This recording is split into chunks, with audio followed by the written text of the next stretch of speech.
దేవుని పేరట మీ అందరికీ శుభములు తెలియజేస్తూ ఉన్నాను. ఈరోజు మీ మధ్యకి ఒక వాక్యం తీసుకువస్తున్నాను. కీర్తన గ్రంథము 1వ అధ్యాయము 6వ వచనం.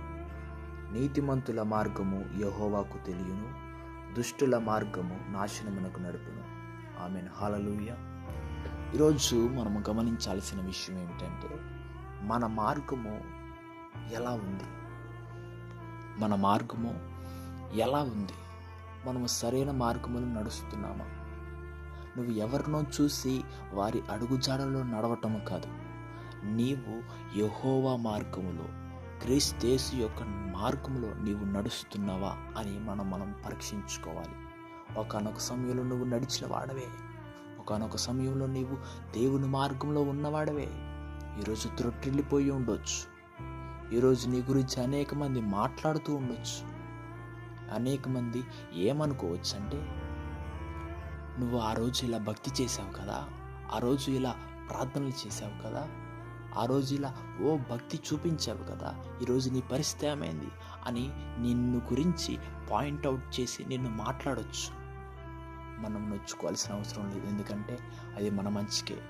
ఎందుకంటే నీవు సరిచేయబడాలని వారు అలా మాట్లాడి ఉండొచ్చు. కాబట్టి మనం నేర్చుకోవాల్సిన విషయం ఏమిటంటే, మనం దేవుని మార్గంలో నడవాలి అన్న విషయం మనం నేర్చుకోవాలి. హల్లెలూయా. ఇంతవరకు నీవు సరైన మార్గంలో నడవకుండా ఉన్నావేమో, దేవుని మార్గంలో నడవకుండా ప్రవర్తించావేమో, దేవునికి వ్యతిరేకమైన పనులు చేస్తూ ఉన్నావేమో. ఈరోజు దేవుడు నీతో మాట్లాడుతున్న మాట ఏమిటంటే, నీవు సరైన మార్గంలో నడువు, నీవు నా మార్గంలోనికి రా. దేవుడు ఎంతో ప్రేమమయుడు, నీ పాపములన్నిటిని క్షమించేవాడు.